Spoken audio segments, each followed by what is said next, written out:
अगर सरकार को चिंता होती तो बच्चे रोड पर नहीं आते, प्रोटेस्ट में नहीं आते, बच्चे सुसाइड नहीं करते।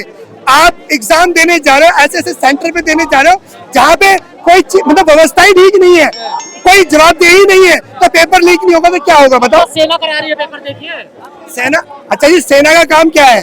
चलो जी, सेना को आप एक अलग से और जिम्मेदारी दे दो, ठीक है, कि वो वहाँ से पेपर उठाएगी, उसे बाय एयर कर वहाँ छोड़ देगी, उसके बाद ट्रांसपोर्टेशन, और उसके बाद जो पेपर बना रहे हैं उनका क्या, जहाँ से पेपर निकल के वहां तक जाएगा उसका क्या? तो ये तो अपनी स्टेटमेंट चेंज करना दुनिया को, मतलब जनता को बेवकूफ बनाने वाली जैसी बातें लगती है। लगता पेपर लीक में पहली बार तो हुआ नहीं, इसमें बड़ा गिरोह काम कर रहा है इसके पीछे। बिल्कुल, इतना बड़ा गिरोह काम कर रहा है। और ये तो आप नीट वाली बात कर रहे हो, कोई सा भी पेपर हो रहा है, ठीक है, चाहे वो दिल्ली पुलिस के कांस्टेबल का पेपर हो, चाहे वो यूपीएससी के कोई भी पेपर हो, सारे मोस्टली लीक हो रहे हैं। और सबसे बड़ी बात, आप आवाज भी उठा रहे हो ना, तब भी उस पर कोई इंक्वायरी, कई ऐसे केसेस में हैंडल कर रहा हूँ जो सिर्फ कैट में चल रहे हैं, अभी तक चल रहे हैं, बट अभी तक कोई जवाब अभी चल रहा है।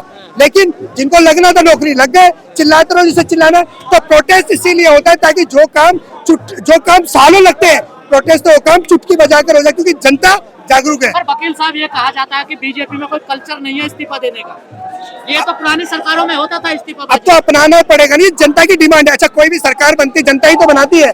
अगर जनता इस्तीफा मांग रही है तो ये बता दो मुझे, कुर्सी से प्यार है जनता से प्यार है? अगर जनता से प्यार है तो तुरंत इस्तीफा। कुर्सी से प्यार जिसके अंदर जनता से प्यार नहीं है तो फिर जनता से प्यार नहीं है, तो इन बच्चों का भविष्य अंधकार में है। गंभीर आरोप लग जाते हैं ना ऐसे, इसमें तो देखिए वही ना जी, यही तो हम कह रहे हैं कि जिस जनता ने बिठाया है वही जनता उतारना चाहती, तो उतर जाओ ना। कौन मना कर रहा है आपको? उतरो ना। क्योंकि 5 बच्चों ने, पता नहीं कितने बच्चों ने सुसाइड कर लिया। ये तो 5 जैसे मर्जी सोशल मीडिया पे आगे कई ऐसे बच्चों ने। संवेदनशील क्यों नहीं इन चीजों को लेकर? अब वो जी बनाई जनता नहीं है ना, अब वो जनता ही उतार रही है, उन्हें विश्वास आ गया। और सरकार की कोई नैतिक जिम्मेदारी होती है? नहीं होती। क्यों नहीं होती? जब तो प्रोटेस्ट हो रहे, जब जिम्मेदारी भूल गए उसी के लिए प्रोटेस्ट हो रहे। अगर जिम्मेदारी याद होती तो ये प्रोटेस्ट होता ही नहीं। ये इतना बड़ी भीड़, आज इतने बड़े छात्र आए हैं, क्या आप सरकार को चेत जाना चाहिए?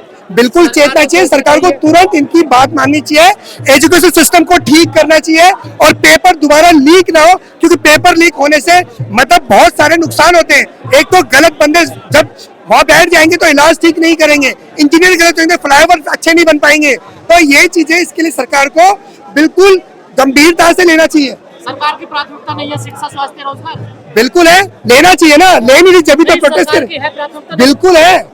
और इलेक्शन से पहले बोलते नहीं है कि जी हम अच्छी एजुकेशन देंगे, ठीक है, अच्छा मेडिकल सिस्टम सुधारेंगे, अच्छी नौकरियां देंगे, लेकिन बनने के बाद सब भूल जाते हैं जी। पूरा देश तो हिंदू मुस्लिम मंदिर मस्जिद में उलझा पड़ा है, इससे कैसे बाहर निकलेगा? इससे बाहर निकल। अच्छा, हिंदू मुस्लिम में अगर हमारे बीच में अभी जैसे आपने देखा होगा, मेरे पास पूछे आगे उमर खालिद का नाम ले रहे थे कि जी वकील साहब बताओ, नाम लेना भी गलत है, मेरा प्रोटेस्ट क्या है, चीज क्या है, क्यों लूं उसका नाम, क्या जरूरत है उसका नाम लेने? मेरा भारत है, मैं अपने भारत के बच्चों के भविष्य की बात करूंगा, या मैं किसी ऐसे बंदे का नाम लूंगा जिसे मैं जानता नहीं हूँ? क्यों मैं लूं किसी का नाम? क्या उमर खालिद का नाम लेना अपराध है?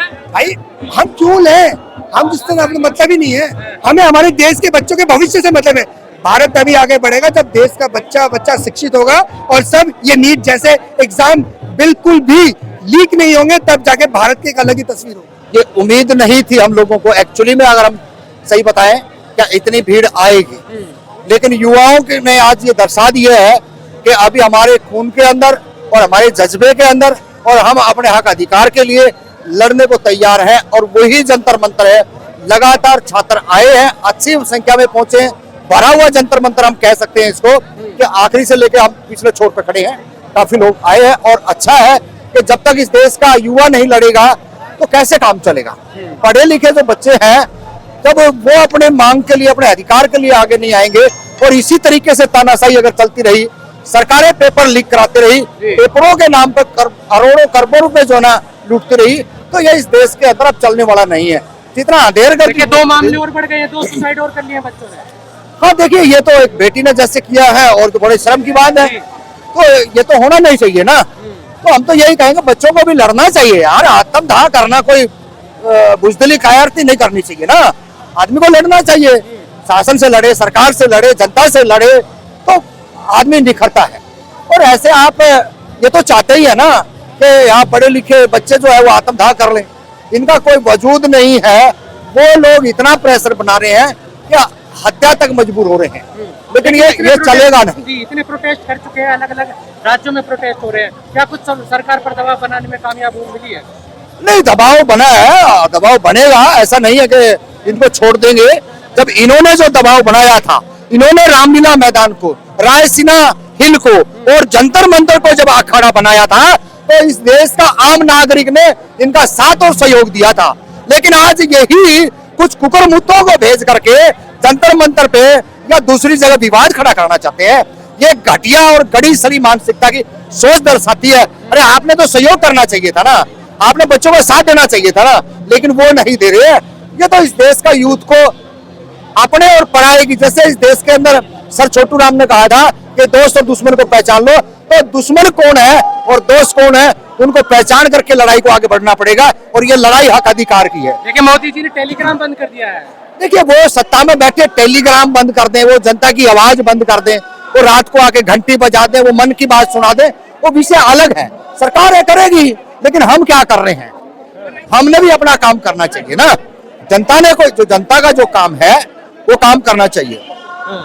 तो जनता, आम जन को तकलीफ है, आम जनता की समस्या है, तो जनता को लड़ना चाहिए। और ऐसे हल्के फल्के लोगों से लड़ना और बचने से काम नहीं चलेगा, फाइट करनी। देख रहे क्या माहौल बन रहा है? हाँ, ये तो पूरा है, पेड वर्कर है, पैसे वाले लोग आए हैं, तो ये तो करेंगे ना।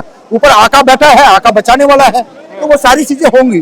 जहाँ 10 लट्ठे हमारे हो जाएंगे, तो वहां पे इनकी हिम्मत नहीं है। झूठे और बेईमान मक्कार लोग कितनी देर तक टिक सकते हैं? ये नहीं टिकेंगे। लेकिन इलाज हुआ है, सुबह ही तो 2-4 को बाहर निकाला है, लेकिन फिर भी ये सड़ी हुई मानसिकता के लोग अभी भी अंदर हैं। लेकिन यही लोग आपको पाकिस्तानी बता रहे हैं। हाँ, तो ये जो मर्जी बोले ना, बोले, हम तो कब करें, इनको नहीं बोले, लेकिन हम इनको गलत नहीं कर रहे। हम इनको इतना ही कर रहे हैं कि अपनी आदत से बाहर जाएं, अपने हक अधिकारों के लिए पहचाने। ये 10,000 20,000 पे आने वाली पीढ़ी का पेट नहीं भरेगा। आप पेट भर सकते हो, कपड़े गले सड़े पहन सकते हो, लेकिन आने वाली पीढ़ी का भविष्य नहीं सुधरेगा। जहाँ पढ़ा लिखा छात्र हो, वहाँ उम्मीद बढ़ जाती है। और जहाँ इतना पैसा जिसने लगाया है, जो गांव देहात से जिस पेरेंट्स ने अपनी जमीनें बेच दी हैं, वो बड़ी मुश्किल से बड़ी बड़ी यूनिवर्सिटियों में पढ़ करके ने, और जब पेपर लीक हो जाते हैं, तो ये स्पष्ट है कि उनके माँ बाप पर कितना जो ना झटका लगता है, बच्चे पे कितना प्रेशर पड़ता है।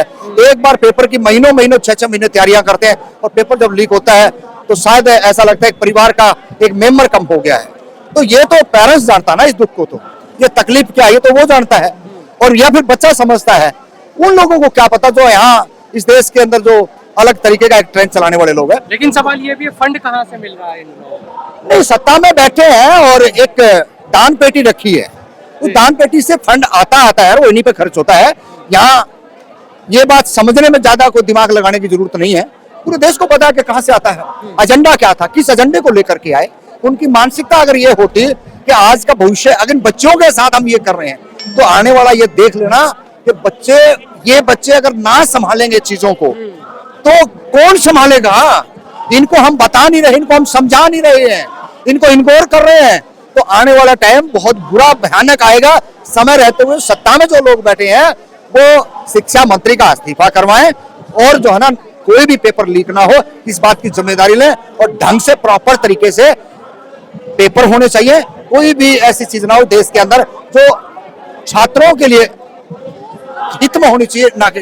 लेकिन वो तो नहीं है तैयार इस्तीफा देने के लिए, वो तो अभी है ना, अभी एक छोटी छोटी कॉल हुई है, वो बड़ी कॉल होगी, उसमें दलित संगठन होंगे, उसमें राजनीतिक संगठन होंगे, उसमें तमाम तरीके की पार्टियां भी होंगी, सभी लोग होंगे, तो देखना इलाज हो जाएगा, इलाज हो जाएगा।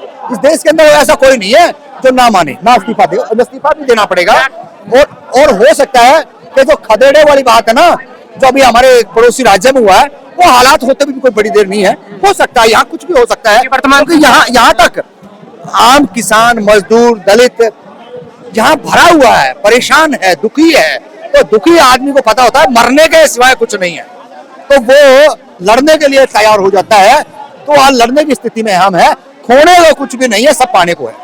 लेकिन वर्तमान सरकार तो ये भी कह रही नेपाल बनाना चाहते हैं देश को। देखिए, कौन क्या कहता है और किस मानसिकता से कहता है, उन्होंने कुछ गलत किया हुआ वही तो कह रहे हैं ना।